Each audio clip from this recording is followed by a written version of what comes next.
네, 발로 뛰는 기자들의 생생한 목소리 뉴스 디테일. 오늘도 한결의 김환 기자 그리고 시사인의 김은지 기자 나왔습니다. 안녕하세요. 안녕하세요. 안녕하세요. 취가 약간은 지금은 풀린 것 같아요. 네, 그래서 안개가 또 짙은 것 같습니다. 네. 안개가. 스산한 날씨입니다.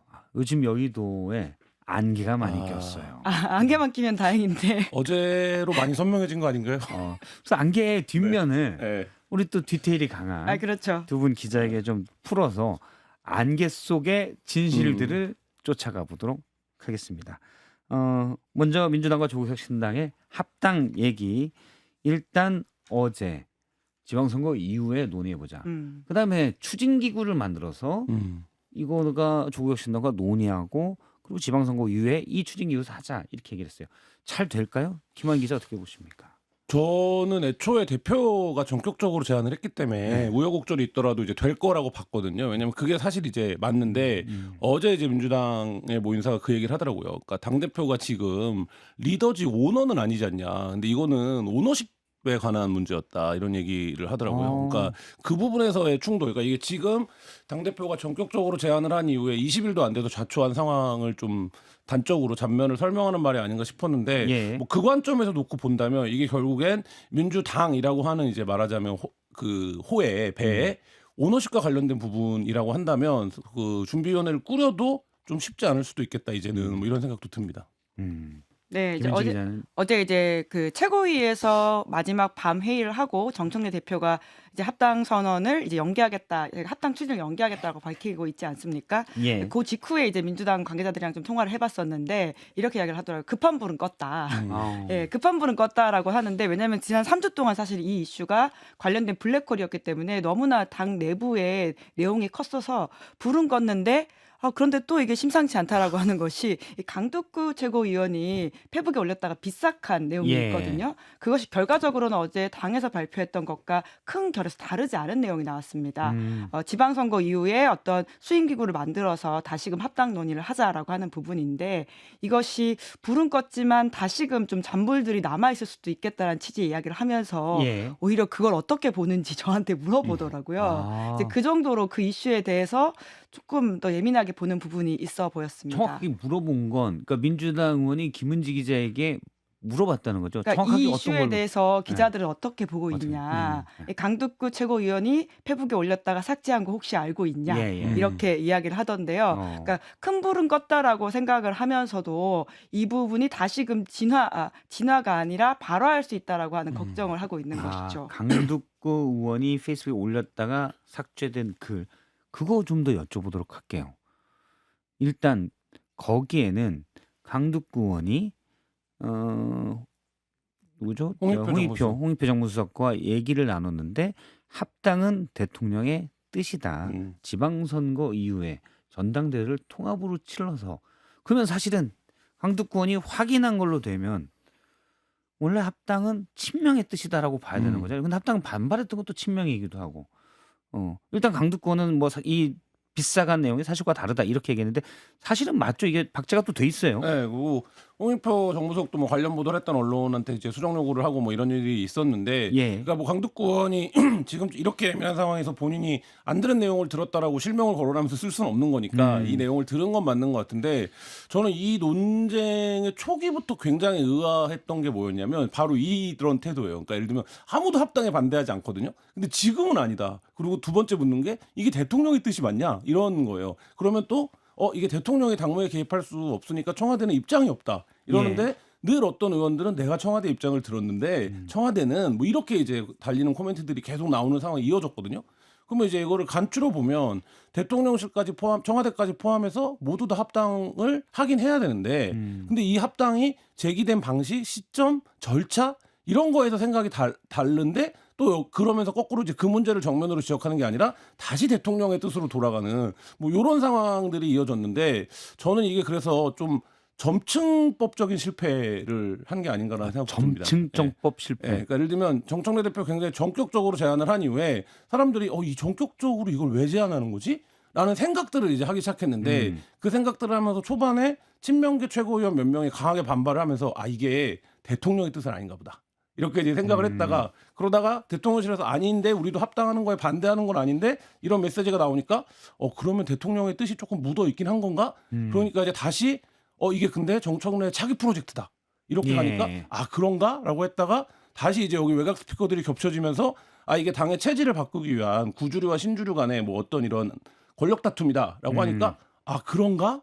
이게 그런 문제인가? 라고 봤다가 다시 이제 거기서 뭐 이런 이 과정들을 계속 밟으면서 뭔가 이거에 대해서 대체적으로 민주당 안에 있는 사람들을 만나보면 뭐 합당에 반대하는 건 아니죠. 근데 왜 지금 해야 되지? 이 정도 수준이었는데 이게 이렇게까지 파열이 난 거는 뭔가 점층적인 과정을 밟으면서 실패했다 이런 생각이 듭니다. 그래서 친명 쪽에서 사실 합당의 반대 목소리가 높았던 건 명분으로는 절차, 수기 절차 없이 당대표가 이렇게 불쑥 던져도 되느냐를 따졌지만 내용적으로는 사실은 정청래 대표가 친청 세력의 확장을 위해서 친문, 친노 쭉 어떻게 보면 뿌리가 비슷한 조국혁신당을 합당하는 것 아닌가?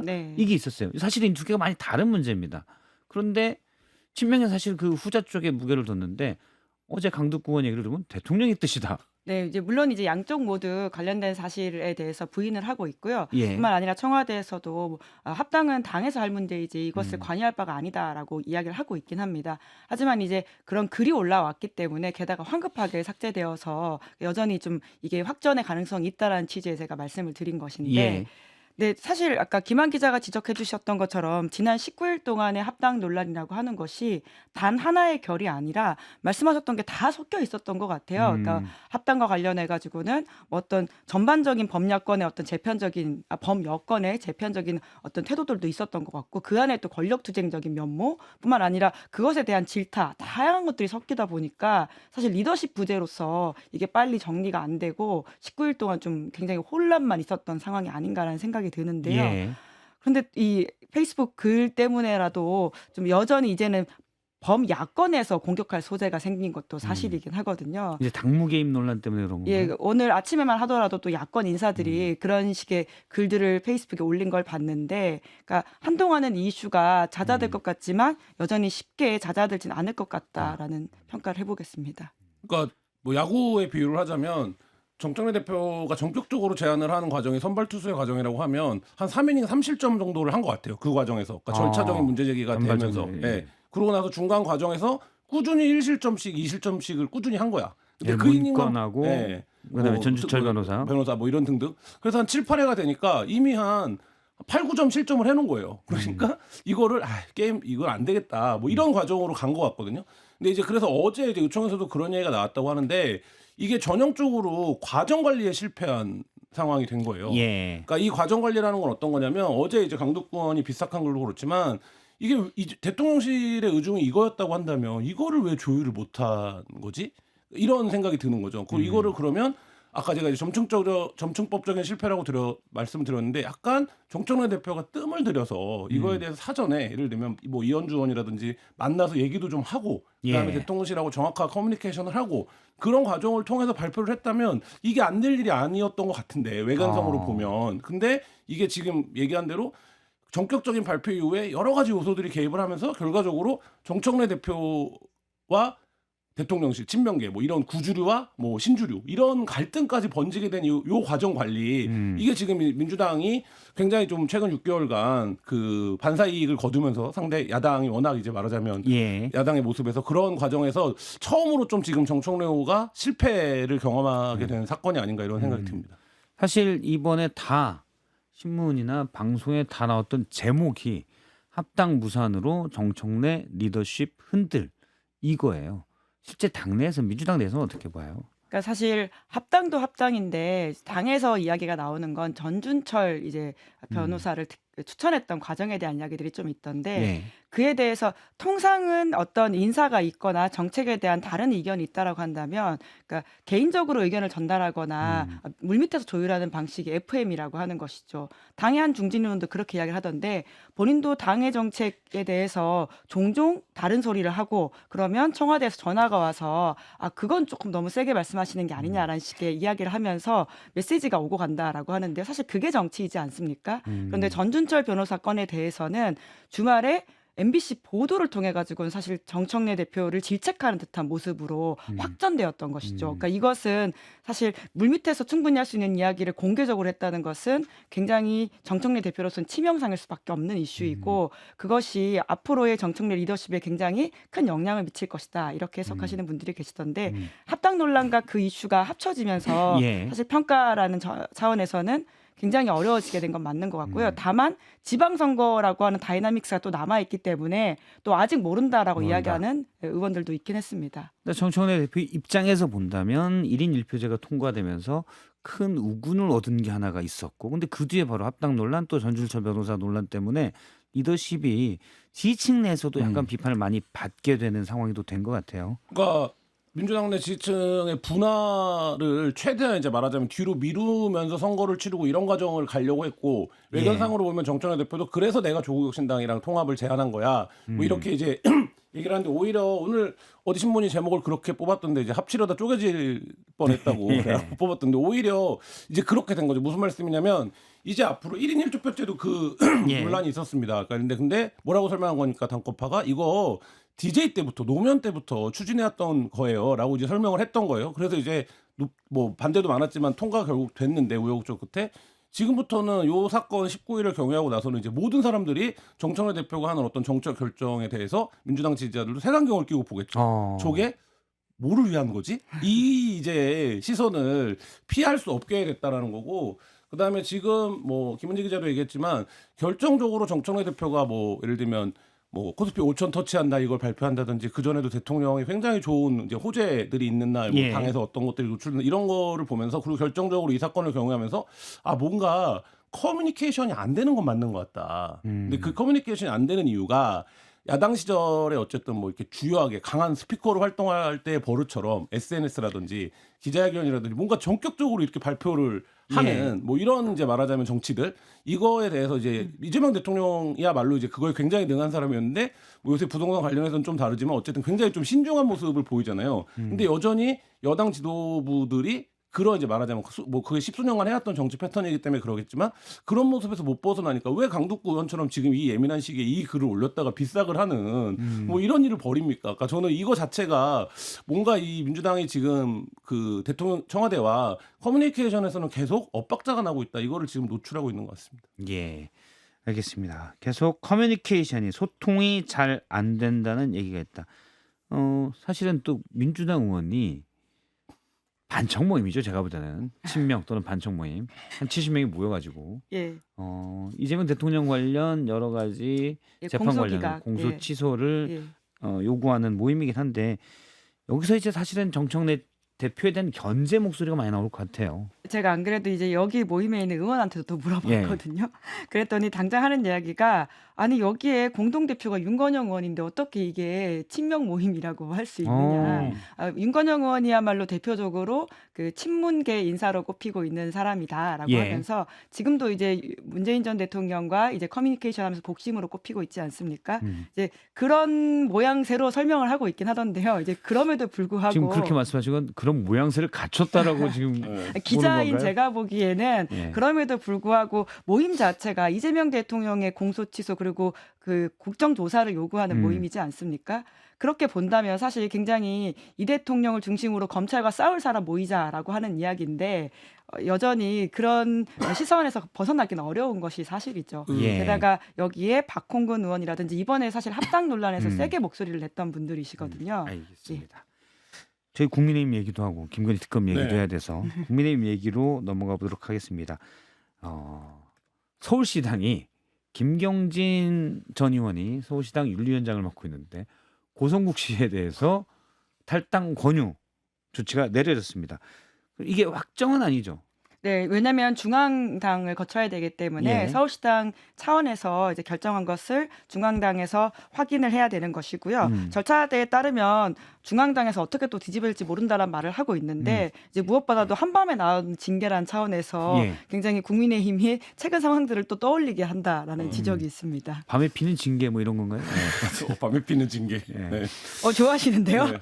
웃긴 것 같아요. 제가 좀 웃기잖아요. 센스가 있었어요. 촌철이 있었습니다. 그러니까 저는 왜 이것도 그렇게 비판을 해왔던 거잖아요. 예. 왜 밤에 일하냐? 왜 밤에 대선 후보 바꾸려고 하냐? 밤에 왜 징계하냐? 대선 후보 바꿀 때는 새벽 3시였어요. 했었는데 이제 말하자면 그거에 대해서 반작용 성격이 어떤 활동인 거잖아요. 정치적 행위인데 그것도 또 밤에 나와서 밤에 했다 뭐 이런 생각이 드는데, 그러니까 고성국 씨가 이렇게까지 국민의힘에서 고성국이라고 하는 개인 유튜버를 이렇게까지 비중 있게 양쪽이 진지하게 정색하고 뭐 대접해 줘야 되는 건가라는 게 이제 근본적으로 기자들 사이에서 많이 하는 얘기예요. 그러니까 근데 이제 일각에서는 뭐 고장 체제다 뭐 이렇게 얘기를 하는 거잖아요. 그러니까 장동혁 대표 위에 고성국 유튜버가 있다 뭐 이런 얘기까지 하고 있는 상황이기 때문에, 그리고 지금 이제 친한계 의원들 사이, 그다음에 이제 지도부가 아닌 의원들은 고성국 유튜버에서 좌표를 찍혀갖고 본인이 굉장히 고초를 겪는 이런 거에 대한 이제 말하자면 뭐라 그럴까요? 그러니까 근원적인 좀 불편함 뭐 이런 것들이 있는 것 같아요. 뭐 고성국 유튜브에 뭐랄까요? 강성 구독자분들이 친한계 의원들에게 계속 문자 폭탄을 보내고 이제 하고 있고, 그거 자체를 뭐 썸네일이라든지 굉장히 자극적인 방식으로 특정 의원들의 이름, 뭐 배현진, 고동진 뭐 이런 의원들을 거론하면서 계속적으로 가고 있고, 최근에 이제 오세훈 시장한테 화력을 집중하고 있어서 극우 유튜버들 알고리즘 안에 있는 분들은 이미 오세훈 시장이 못 나오는 사람처럼 인식이 되고 있는 뭐 이런 상황인데, 그게 이제 고장 체제를 설명하는 방식이거든요. 그래서 결국엔 그게 당 지도부한테 영향을 미칠 거다. 뭐 이런 당 지도부의 결정에 뭐 이런 건데, 그러니까 거의 이렇게 보면 고성국이라고 하는 알고리즘의 당이 사실상 좀 잠식되어 있다. 뭐 이런 평가도 가능한데, 서울시당에서 여기에 이제 좀 브레이크, 이게 당연히 브레이크가 어디선가 걸려야 되는 일이죠. 이게 공당이 이렇게 운영이 되면 안 되는 거죠. 근데 여기서 이제 서울시당이 브레이크를 거는데, 이 브레이크를 거는 것마저도 뭔가 밤에 갑자기 발표를 함으로써 이게 뭔가 좀 서로 정쟁적인 과정인가? 뭐 이런 이제 지금 뭐 너희들 밤에 했지 우리도 밤에 해. 뭐 이런 거군요. 뭐 일종의 미러링 같은 전략인가라는 생각이 드는데요. 이제 그럼에도 불구하고 사실 이제 정치권에서는 결국은 두드려 맞는 사람이 단기적으로는 굉장히 충격파가 큰다고 하더라도 유권자가 보기에는 뭔가 언더독한테 마음이 가는 것들이 있거든요. 근데 지금은 사실 같이 싸우고 있는 확전의 모양새라고 하는 것이 과연 이게 좋은 건가라는 생각이 정무적으로는 들긴 하는데, 우선 열차는 출발한 것 같고, 중앙당은 배현진 의원, 그리고 서울시당은 고성국 씨에 대한 징계를 시작함으로써 하나씩 주고받는 모양새. 물론 앞서서 뭐 김종혁 전 최고위원이라든지 한동훈 전 대표에 대한 것들이 있었지만 그 계속 확전되고 있죠. 김민수 최고위원이 그 다른 우파 연합인가요? 아무튼 그 유튜브에 나가서 한 말도 눈길을 끌고 있습니다. 윤호개인으로는 지방선거를 이길 수 없다. 그래서 김민수 최고위원이 이런 말을 했는데, 전한기 씨가 다시 그 히스토리를 얘기했어요. 형님 걱정하지 마세요. 기다려라. 우리가 계속 선거 전략상 윤호개인 미리 같이 할 수 없으니까 말을 못한다. 그 말을 또 다 해버리니까 의미가 없어져 버렸어요. 전한기 씨 말은 사실이라고 봐야 될까요? 시간이 부족해서 이건 나중에 이야기해야 될 것 같은데, 예전에 이명박 정부 때 직원족이라는 표현이 있었습니다. 지금은 곤란하다, 조금은 기다려달라라고 하는 요미우리 신문이 보도한 바가 있는데요. 독도와 관련돼 있는 표기에 있어서 이명박 대통령한테 당시 일본 정상이 말을 하니까 그런 표현을 했다라는 논란된 보도가 있었는데요. 그 표현이 생각난다. 김한 기자는 어떻게 보세요? 정확하게 저도 그 얘기랑 비슷한 느낌이라고 받았는데, 윤호개인으로는 곤란하니 지금은 기다려달라 이렇게 말했다는 거 아닙니까? 근데 김민수 의원이 윤호개인으로 당선이 되고, 이제 저는 유튜브 같은 데 나와서 발언하는 거 보고 깜짝깜짝 놀랄 때가 있어요. 공당 최고위원이 저렇게까지 얘기를 해도 되는 건가. 이제 그러다가 근데 갑자기 한동훈, 김종혁 제명하고 나서는 굉장히 그렇지 않은 사람인 것처럼 갑자기, 그래서 뭐 인터넷상에는 지금 변검 이미지까지 유행하고 있던데. 변검 얼굴을 바꾸는. 국민의힘 내부에 사실은 누가 한 말입니다. 빠르게 얼굴을 바꾸는 중국 그 변검처럼. 변검극처럼 그런 얘기까지 하고 있는데, 이게 이제 전환길이라고 하는 이 돌발적인 변수도 정치적으로 통제가 안 된다. 이걸 또 드러낸 사건이 아닌가 싶습니다. 알겠습니다. 이 부분은 저희가 이제 클로징하고 요 얘기랑 김건희 특검 얘기 다 무죄 나고 막 공소기각 나오는데, 그거 약간 뒤에 더 얘기해 보도록 하겠습니다. 오늘 두 분 얘기 뉴스 디테일은 여기서 김은지, 김한 기자 두 분과 함께한 얘기는 여기서 듣고 조금만 기다리시면 약간 10분 정도 괜찮으시죠? 네, 알겠습니다. 고맙습니다.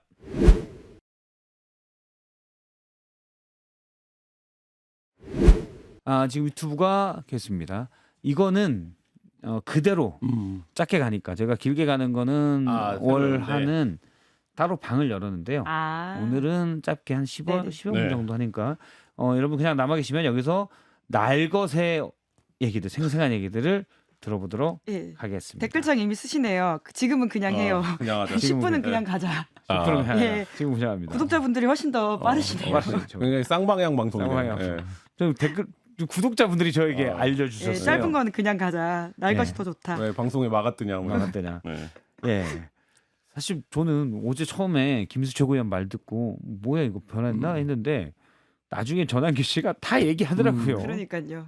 전환길도 그렇고 고성국도 그렇고 통제가 안 되는 것 같아요. 통제를 안 하는 건지 통제를 못 하는 건지 모르겠는데 예. 전환길 씨가 뭐 25일 날인가 이준석 대표랑 토론도 하잖아요. 저는 이제 그 자리에서도 또 무슨 말을 할 것인가 뭐 이런 것들을 보면 국민의 입장에서는 그 굉장히 큰 말하자면 시한폭탄을 안고 있는 셈이죠. 예. 김민수 최고위원이 윤호개인으로는 지방선거 이길 수 없다라고 그걸 아는 사람들이 전환기 뉴스에 출연해 얘기를 했어요. 네. 우리는 거리를 둬야 됩니다. 이 얘기인데 바로 전환기 씨가 본인 유튜브에서 또 얘기합니다. 당을 추스려서 지방선거를 승리하기 위해서 나아가야 되는데 형님 너무 힘들다. 장동혁 대표가 약속 지킬 테니까 너무 이런 거 막 묻지 말아달라. 그냥 대놓고 윤호개인과 같이 가겠습니다 하고 하면 선거에 불리하잖아요. 너무 묻지 마세요라고 김민수 최고위원이 얘기했다고 전환기 씨가 얘기해 버렸어요. 근데 진짜 국민들이 다 보고 계신데 그 딱 윤상현 의원이 했던 이야기 생각나거든요. 1년 지나면 다 까먹는다. 아직도 그걸 믿고 있는 건가라는 생각이 드는데 어떤 말을 하건 어떤 행동을 하건 간에 이제까지 해왔던 이 지난 1년 넘게의 시간들이 있지 않습니까? 그에 대한 네. 평가가 합쳐져 가지고 지방선거 때 사람들이 보는 것이지 뭐 지방선거 한 달 앞두고 갑자기 잘못했습니다. 저희가 앞으로 더 잘하겠습니다라고 한다고 과연 시민들의 평가가 하루아침에 바뀔까에 대해서는 전 어떤 말을 하더라도 이게 의미가 있나라는 생각은 좀 들어요. 그러네요. 네. 그 장동혁 지도부 자체가 윤 어게인이잖아요. 예를 들면 거기에 있는 지도부 중에 예를 들면 지금 뭐 민주당 얘기들 하지만 민주당 어쨌든 면전에서 서로 얘기도 하고 끝나면 밥도 먹고 뭐 이런 이제 과정들을 연출하는데 예. 국민의힘은 지금 좀 마음에 안 들면 제명하고 뭐 이런 거잖아요. 당내 의원들이 쓰는 표현이 지금 뭐 숙청 정치다, 종교 정치다 이런 얘기들 하고 있어요. 믿음이 없는 자들 다 말하자면 잘라낸다고. 믿음이 없는 자들은 잘라낸다. 네. 근데 이제 이런 과정인데 여기서 이제 그런 과정으로 당을 지금 끌고 가면서 나와서는 그래도 병검이라는 표현이 사실 딱 맞는 거죠. 그러니까 그렇게 해서 얘기하다가 딱 나오면 근데 이게 과거에 언론 다 통제되고 그다음에 뭐 뉴스는 사람들이 뭐 딱 정해진 시간에 한 10분 15분 정치 뉴스 보고 이런 세상이면 예. 어느 정도 효과가 있을지 모르겠지만 지금은 오히려 이렇게 이면까지 다 폭로가 되는 때라서 좋은 전략을 논하기 전에 전략이 될 수 없다. 네. 일단 말씀하신 대로 뭐 이렇게 손발이 맞아야 뭘 해먹지. 그렇죠. 지방선거 이렇게 해서는 이길 수 없죠. 당연히 네. 우리는 뭐 사실 뒤에 생각된 말은 우리는 윤호개인 그러니까 이런 거잖아요. 70년대에 자기들끼리 모여서 야 그거 고무신 다 나눠주고 이장한테 한 30만 원씩 주고 이렇게 해서 하면 우리가 이길 수 있지 회의하고 나와서는 공명정대하게 선거를 치르겠다라고 발표하는 그렇죠. 뭐 이런 모습이니까 이거 자체가 블랙 코미디 같은 거죠. 근데 지금. 거기서 이제 예를 들어서 이제 마을회관 같은 데서 네. 누구 뭐 얼마 저쪽 마을에 고무신 몇 개 뿌리고 하이타이 몇 개 뿌리고 다 얘기했고 나와서는 그런 거 그렇죠. 없애야 됩니다라고 네. 얘기했는데 거기서 하이타이 몇 개 뿌리자고 받았던 하이타이 잘 모르시겠구나.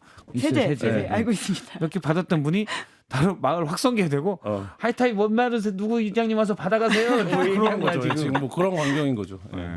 그러니까 아무 의미가 없는 행동이라는 생각이 들고요. 이걸 가지고 우리가 분석한다는 것도 참 민망하다라는 생각이 드는데 여튼 국민의힘에서는 지금 장동혁 대표가 본인이 이제 행동으로 보여주겠다라고 하고 있거든요. 그러니까 저의 이제 마지막 그 관전 포인트는 어떤 행동을 과연 할 것인가인데 기대치에 뭐 얼마나 갈지 모르겠지만 지금 예상 범위에 있는 것들은 있잖아요. 당명을 바꾸고 그리고는 이제 1심 선고가 난 이후에 뭔가 어떤 퍼포먼스를 할 거라는 건데 그거 가지고 사람들이 드디어 이 계엄에 대해서 반성하고 앞으로 나아가려고 하느냐라고 볼까? 근데 지금 서울시당에서 하는 거를 보면 선거 전략은 이런 것 같아요. 어차피 장동혁 간판으로는 선거를 치르기 어려우니 우리는 장동혁에 저항하는 사람들이에요. 이 이제 말하자면 대오를 갖춰서 서울 수도권은 원래 어렵지 않습니까? 국민의힘이. 그러니까 우리 선거를 그걸로 치르자. 뭐 이런 정도로 지금 이제 나오는 것 같고 제 생각에는 그래서 이게 짜고 치는 대련이 될 가능성이 높은 게 국민의 입장에서도 이들을 다 배제하고 서울 수도권 선거를 치를 수가 없어요.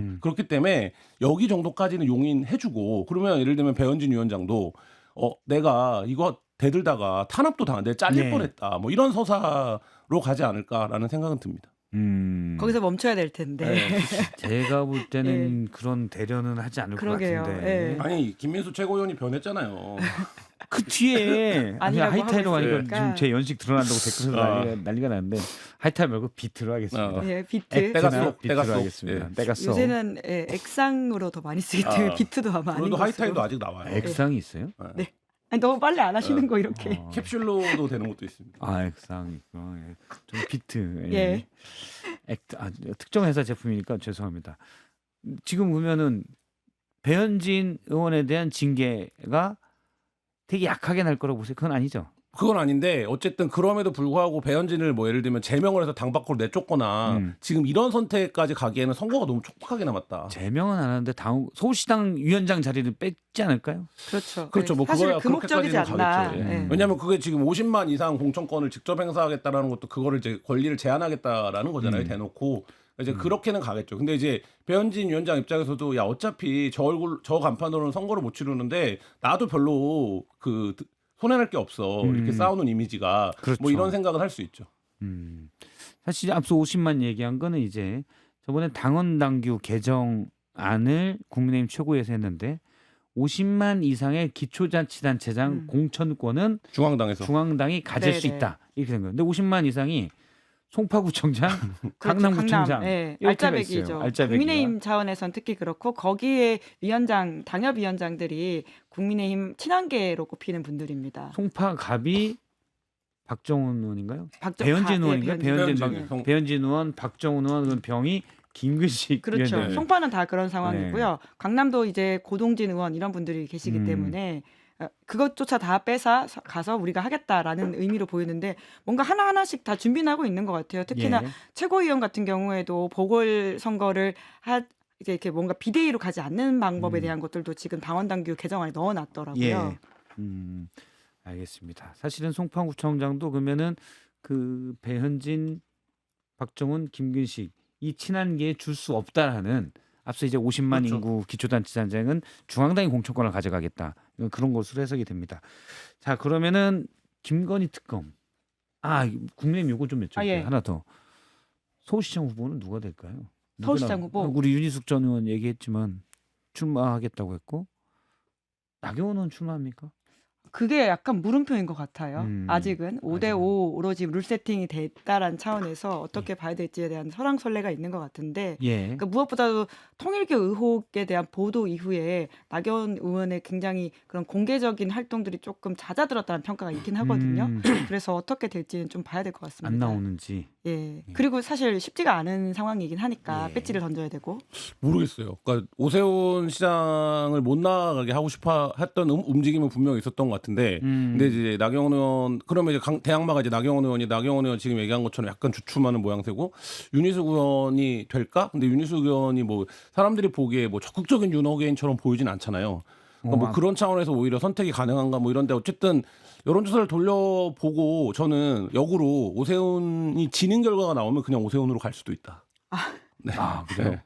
어차피 안 되는 판이기 때문에 뭐 이런 생각도 해볼까. 그만큼 잘 모르겠어요. 여기도. 그러니까 민주당은 너무 많아서 누가 될지 모르겠고 여기는 너무 없어서 오히려 누가 될지 모르는 이런 국면입니다. 일단 각각의 상황을 보면 오세훈 시장은 일단 뭐 다시 나오겠다고 서울 지키겠다고 했고 나경원 의원은 이거 안 될 것 같은데 괜히 나가면 배지 떨어지니까. 그렇죠. 배지 사퇴하고 나와야 되니까 그게 좀 부담이고. 게다가 이제 신동욱 최고위원 같은 경우에도 후보군에 이름을 오르내리고 있고요. 그리고 지난주에 제가 듣기로는 안철수 의원이 갑자기 이름을 서울시장 후보군에 오르내리더라고요. 그것도 좀 눈에 띈다. 안철수 의원이 직접 얘기한 적은 없죠. 그렇죠. 경기도의 지금 현역 의원인데 만약에 이름을 오르내리려면 경기도지사 후보여야 될 텐데 왜 서울시장 후보로 이름을 말하시는 분들이 계실까? 이제 예전에 서울시장 나가겠다고 한 적이 있어서 아마 고의 같은데 지금은 그런 얘기는 없는 것 같아요. 경기도지사는 안 나가겠다고 본인이 직접 얘기를 했고. 근데 배지를 달고 계신 분들은 현실적으로 제가 보기에 발 담그기가 쉽지 않을 것 같아요. 그러니까 워낙에 승산이 워낙 낮기 때문에 뭐 그거로 해서 헌신과 희생을 해갖고 다음을 본다. 이것도 지금 장동혁 체제에서 약간 미지수잖아요. 그 다음이라는 게 나에게 올지가 쉽지 않을 것 같습니다. 괜히 장동혁 체제에서 내가 뭐 큰일을 했다라는 게 그렇죠. 나중에 어떻게 될지 모르고 짐이 될 수도 있죠. 그래서 윤희석 전 의원님이 나오는데 앞서 제가 볼 때는 정치 현안에 대해서는 약간 말을 아끼시더라고요. 정치인이 그러시면 안 되는 거 아닙니까? 그래서 예, 어디에 말씀을 많이 하시죠? 서울시장에 나오는 게 이제 당시도 뭐 이건 정말 아무 근거 없는 뇌피셜인데 예. 우리 기자들은 의심하는 사람들이 인터뷰 해보면 또 감이 오시니까. 근데 정치하는 상당히 말을 아끼셔서 어. 그래서 혹시 그런 게 아닌가라는 생각도 좀 들고. 네. 진짜 약간 격세지감을 느끼는 게 국민의힘이 서울시장 후보가 누가 나올지 모르겠다, 사람이 없어서 못 뽑겠다 이런 얘기가 나올 정도로 지금 예. 당세가 굉장히 악화되어 있다 이런 생각이 듭니다. 알겠습니다. 김건희 특검 얘기를 보면 얼마 전에 김상민 전 검사 1억 4천만 원짜리 이완 화백의 그림을 사서 김건희 씨에게 줬다. 이 그림은 김건희 씨 오빠인 김진우 씨 집에 넉 달간 걸려 있었어요. 압수수색에다 나온 건데 일단 사고 이런 것들은 김상민 전 검사가 공천을 달라고 하면서 산 것으로는 다 보이는데 무죄가 났습니다. 네. 이거 어떻게 보시는지. 그래서 특검이 수사를 잘 못했다 또는 법원이 잘 너무 봐준다. 디테일들이 좀 있습니까 이것도? 그러니까 저는 뭐 특검에 대해서도 비판하는 게 분명히 필요한 것 같고요. 왜냐하면 김상민 검사만이 아니라 전 검사만이 아니라 지금 예. 김건희 특검이 기소했던 사안들이 줄줄이 공소기각이 나고 있는데 공소기각은 사실 검찰로서는 정말 수치스러운 게 애초에 유무죄를 따져보기도 전에 너네들이 한 기소 자체가 맞지가 않아라는 않다. 판단이거든요. 그러니까 아예 시험지 보지도 않고 찢어버리고 있는 상황이기 때문에 이거는 정말 검찰로서는 충격적인 상황인데 특검에서, 예. 한두 개가 아니라고 하는 점에서는 김건희 특검이 정말 문제가 있는 것 같다. 물론 뭐 기록을 제가 보지 못해서 예. 그러기는 쉽게 말하기는 어렵지만 심각한 상황인 것 같은데 근데 이제 김상민 전 검사 같은 경우에는 사실 유죄가 난 건이 있긴 합니다. 예. 4,200만 원 리스 차량 대납을 받았다라고 하는 정치자금법 정치자금법. 대납받아서 그렇죠. 본인 선거 준비할 때 쓴 거죠 차를. 예, 그 카니발 차량을 이제 리스 받았다라고 하는 비용인데 사실 4,200만 원의 선거비를 심지어는 사업가로부터 받았다라고 하는 것은 공직자한테 굉장히 심각한 문제거든요. 근데 이것에 대해서 집행유예 판결을 했습니다. 징역 1년에 집행유예 거꾸로네요. 징역 6개월에 6개월에. 집행유예 1년이라고 할 수 있는데 이것에 대해서 이렇게밖에 판단을 못하는 건가? 좀 더 엄단해야 되지 않나라는 차원에서는 또 법원의 판단이 아쉽긴 하더라고요. 그러니까 공소 기각은 무죄랑은 다른 사건이죠. 그러니까 공소 기각은 수사 기관을 탓할 수밖에 없는 문제죠. 그러니까 절차가 잘못됐다는 거니까. 그러니까 예를 들면 거기서 법적 입증 근거 자체가 약하거나 아니면 말하자면 이제 이 일관되지 않은 어떤 진술 중에서의 부분들을 발췌하거나 이런 경우에 이제 공소 기각을 하는 경우가 많은데 지금 이제 김건희 특검에서 이 수사들이 일부 그렇게 되어 있다. 그러면 이제 여기서 다시 두 가지를 따져봐야 되죠. 어쩔 수 없었던 거냐? 수사를 정말 열심히 했는데 이렇게밖에 못한 거냐? 그래서 이렇게라도 기소할 수밖에 없었던 거냐? 아니면 이거는 더 말하자면 증거를 찾을 게 있지 않아? 더 말하자면 뭐 엄정하게 들여다볼 수 있는 수사를 했어야 되지 않아라고 했는데 그거를 태업한 거냐? 이 두 예. 가지인데 지금 이제 비판적으로 보시는 분들은 야 김건희 특검팀에서 어떤 특정 팀이 너무 이상했어. 출근도 안 하고 뭐 가버리고 다 뭐 수사할 게 없다 그러고 그 다음에 상복 입고 나오고 뭐 하여튼 검사들이 집단적으로 항명한 거야, 반발한 거야. 예. 뭐 이런 얘기를 하시는 분들도 있는데 근데 이제 김건희 특검 초기부터 그 얘기는 많이 했어요. 그러니까 예를 들면 김건희를 소위 말해서 입고한 다음에 동력이 남을 거냐? 왜냐면 이 특검 이름 자체가 가수랑 특검은 이름대로 간다고 김건희 특검인데 가수랑 특검은 이름대로 예, 합니까? 뭐 이름대로 간다는 말을 노래 하는데, 제목대로 간다. 노래 제목대로 네, 간다. 가수의 운명이. 근데 이제 김건희가 그러니까 김건희를 신병을 구속시킨 다음에 동력이 남을 거냐의 부분이 있었는데 그게 왜 뭐냐면 그거를 보려면 결과적으로 지난 10수년간 김건희 수사가 안 됐던 그 구조를 수사를 해야 되는데 그게 이제 검찰이고 뭐 이런 거지 않습니까? 근데 이제 그것까지 갈 수 있냐? 근데 결국에는 지금 계속 공소기각이 나는 거는 뭐냐면 사건 초반에 이제 소위 말해서 에드벌론을 띄워놓고 김건희가 이런 사람이에요. 라고 해서 이제 분위기를 확 잡았던 사건들이 다 지금 공소기각 나고 있는 거거든요. 그러면 뒤에 수사가 제대로 안 됐다 이렇게 볼 수밖에 없겠죠. 저도 의아한 게 오늘자에도 몇 개 이제 좀 났고 어제도 얘기가 됐는데 김혜성 씨 있잖아요. 네. 김혜성 씨 IMS 집사라고 모빌리티. 꼽히는. 네. 그렇죠. 요게 이제 요게 이분이 김건희 씨 집사로 불려왔고 대여섯 개 대기업들로부터 184억 원을 투자받았었죠. 예. 김건희 씨를 팔고 투자받은 거죠. 그래서 이게 문제가 있다라고 시끌벅적했는데 정작 특검이 기소한 건 이분이 자기 회사 돈 횡령했다. 그렇죠. 예. 핵심은 이 대기업들을 투자받는데 김건희 씨가 어떤 역할을 했는지 또는 이분이 김건희 씨에 대한 이 뭐랄까요 친밀도를 과장해서 뭔가를 또 청와대 쪽에서 뭔가 대통령실에서 힘을 썼는지 예. 이런 걸 좀 밝히라고 했던 건데 그렇죠.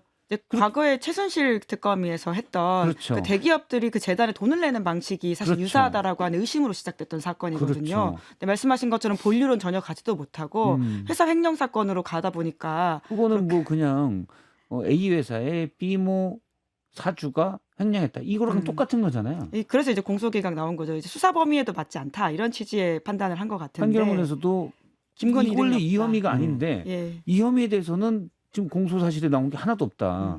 이런 얘기도 지적을 한 것 같아요. 블랙홀 인베스트먼트 이종호 씨도 마찬가지고 특검이 일단 잡아서 별건으로 기소를 했다가 본류로 들어가겠다라고 했는데 못 들어간 인물들이 몇 있어요. 그러니까 이 사건도 대표적으로 그런 사건이고 특검 쪽에서는 수사 범위가 너무 넓고 가지수가 많아서 우리가 다 할 수가 없었다. 그래서 이걸 넘긴다. 최대한 정리해서 뭐 이런 입장이었는데 지금 이제 말하자면 그 별건 기소들이 법원으로부터 좀 받아들여지지 않는 이런 상황들이 계속 되고 있고 이게 이렇습니다. 예를 들면 박영수 특검 때 이른바 이제 묵시적 청탁 이 법리로 받아들여지는 과정을 살펴보면 그 묵시적 청탁까지 가는 과정에 말하자면 입증은 굉장히 촘촘하거든요. 그러니까 예를 들면 뭐 몇 월 몇 시에 만났고 어디서 연락을 했고 이 현안 이슈에 대한 파악은 누구를 통해 한 것이고 뭐 이런 것들에 대해서 쭉 이제 말하자면 그 당시 특검이 설명을 해놓은 게 있어요. 그러니까 우리가 이제 언론이 보도하거나 의혹을 제기하는 수준에서는 야 이거 김건희랑 가깝고 이 대기업들이 그냥 돈을 줬을 리가 있어?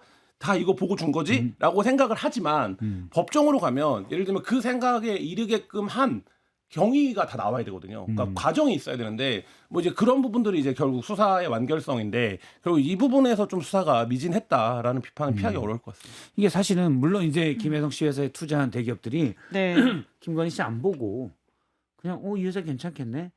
라고 투자했을 가능성도 완전히 배제할 수 없죠. 예. 만약 그렇다면 사실 특검이 그런 걸 얘기하든지 아니면 수사를 어느 정도 진척을 했는데 이게 안 되는데 그런 걸 얘기해야 되는데 그래서 뭐 당시에 기업들이 다 투자한 게 뭔가 윤석열 정부 때 뭐 공정의 조사를 받는다든지 어디 뭐 금감원의 조사를 받는다든지 이런 것들이 다 있었어요. 그랬죠. 그래서 사실 의혹의 시작이 됐던 그렇죠. 건데. 그러면 그 부분이 나와야 되는데 일단 좀 그냥 우리가 의심하기에는 힘든 것 같으니까 그냥 찾아보니까 이 친구 횡령했네? 그걸로 기소한 거예요. 그거 하라고 특검을 있는 건 아니잖아요. 그렇죠. 김건희 씨와 관련되어 있는 국정농단 전반을 이제 수사하는 팀인데, 그러니까 말씀하신 대로 김건희 없는 김건희 특검이 되어버린 이 뭐 혐의이지 않습니까? 예. 그러면 이것이 과연 이 본질에 가다 있느냐라는 질문을 할 수밖에 없고, 그래서 이제 공소기각도 무죄와 공소기각이 같이 나온 거죠, 김여성 씨는. 예. 알겠습니다. 댓글들을 좀 읽고 의견들을 좀 보도록 하겠습니다. 많은 분들이 정호선님 혹시 보시다가 커피 쿠폰 드릴 분들 있으면 얘기를 해주세요. 정호선님이 쌍김 기자님들 멋지다, 말 잘하신다라고. 그런 류의 댓글 별로 안 좋아하시는 걸로 알고 있는데. 그렇구나. 네. 그렇구나. 그런 류의 댓글 제가 지난주에도 드리려고 했는데 무적 LG 트윈스 2026님 한 번 드린 것 같은데요. 들었나요? 아닙니다. 또 근데 드리면 또 좋죠. 이미 이 얘기가 나오는데 안 드리는 거는 이거 큰일 나는 거예요. 두 분의 기자님들이 나오셔서 설명을 해주시니 재미있고 이해가 되는 것 같습니다. 그래서 수요일도 매주 빠지지 않고 뉴스 디테일 보고 있네요라고 적어주셨습니다. 무적 LG 트윈스님 네. 커피 쿠폰 드리도록 저희 하고요. 아이가 LG 트윈스 팬이기 때문에 네. 야구 집안이거든요. 네. 김한 기자. 그래요? 뼈대 있는 야구 집안이 될 겁니다. 될 겁니다. 뼈대 있는 야구 집안이 될 거다. 될 겁니다. 저의 바람과 기대를 섞어서. 혹시 아버님이 무슨 유명 선수? 아니 그런 건 아니고요. 그 아버님이 되실 예정이거든요. 그 아버님을 지금 꿈꾸시고 계신다. 저는 DHKCBRHSKEN님 김한 기자님 미용실 빨리 옮겨주세요. 하트. 네. 제 머리를 잘 잘랐다는 얘기인가요? 못 잘랐다는 얘기죠? 옮기라고 하는 거죠. 이상하다. DH 이번에도 실패다. 많은 의견을 주시는 분이 같습니다. DH.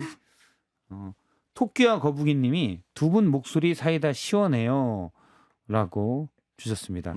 야생님이 어제 시사인에서 왜 박성태 실장님 사진이 아직도 있냐 기다리시는 거냐 이렇게 질문을 주시네요. 저희가 나는 솔로라는 컨셉으로 진행하고 있어서 그 옆에 있는 파트너가 항상 박성태 실장님의 마스크 이렇게를 하고 얼굴을 공개하거든요. 해보지 않으셨습니까? 네, 해봤어요. 그래서 그래요. 알겠습니다. 별의별 걸 다 시킨다. 저는 2분 커피 드리도록 하겠습니다. 강돌림, KANGDOL님, 김한 말 느리게 해서 좋아요. 이분 선수예요. 저는 이분 드릴게요. 더 드려도 돼요? 아니 몰라요. 김한 말 느리게 해서 좋아요라고 할 때잖아요. 천천히 하고 있습니다. 천천히. 아니 이분이 지금 이렇게 해서 커피를 모니터링을 하시는 거예요. 분이다. 빨리 한다는 얘기잖아요 지금. 못 알아들으시고. 저는 이 댓글을 읽고 싶어갖고. 네. 아프로디테 이님이 미용실 옮겨야 하는 건 성태형이 시급 이런 촌철살인. 두 분이 하나씩 주고받는 걸로. 아프로디테님은 저희 그 다른 채널에 네. 또 게시판 관리자로 열심히 그러시구나. 선풀 운동을 하시는 분이에요. 아주 훌륭한 분입니다. 아프로디테님 어쨌든 아프로디테님은 일단 김한 기자님께서 추천하셨으니까 커피 쿠폰 드리도록 하겠습니다. 예, 지금 뭐 정치권이 디테일이 정말 필요하게 돌아왔는데 다음 주에도 제가 두 분의 알찬 디테일들을 부탁드리도록 하겠습니다. 탄도리님 세 분은 우상입니다라고. 좋네요. 우상. 우상. 금쪽이라고 지난주 혼나지 않으셨어요? 아 그래요? 저요? 네. 그런가요? 김금희 아나운서님한테. 아니 저한테 금쪽이라고 하지 않고 저희 썸네일 담당하시는 분이 그렇게 적은 것 같아요. 유 감독님께서 그렇게 적으셨어요. 금쪽이라고 혼내진 않았고. 네. 알겠습니다. 네, 오늘 세 분 여기까지 두 분이죠. 여기까지 듣고 다음 주에 또 뵙도록 하겠습니다. 우리 시청자 여러분도 댓글쇼 오늘 여기까지 하고요. 진주 FM님 고마하고 일하러 갑시다. 좋습니다. 이제 다 듣고 9시 15분입니다. 이제 일하고 저희가 오늘 이 댓글쇼 끝난 다음에 노래를 클로징으로 뽑아요. 예. 오늘 노래는 앞서 김한 기자님이 얘기하신 거 두 분 다 얘기하셨구나. 이분들은 이렇게 밤 늦게까지만 일하냐, 밤 늦게 징계를 때리냐, 그것과 관련된 노래입니다. 밤에 피는 장미? 밤이 깊었네. 밤이 다 괜찮아요. 예. 근데 저희 이 밤의 끝을 잡고. 이 밤의 끝을 잡고. 그것도 다 괜찮아. 아이디어들이 풍부하네. 뭐죠? 잠깐 그 뭔 노래인지를 제가 알려드리기 전에 다음 주에는 설날이라서 방송은 하는데 댓글쇼는 없다는 점을 미리 말씀드리고요. 오늘의 클로징 엔딩곡은 이문세님의 깊은 밤을 알았습니다. 명곡이죠. 좋은 노래죠. 깊은 밤에 일하지 마시라라는 얘기로 합니다. 네, 여기서 마치도록 하겠습니다. 고맙습니다. 감사합니다.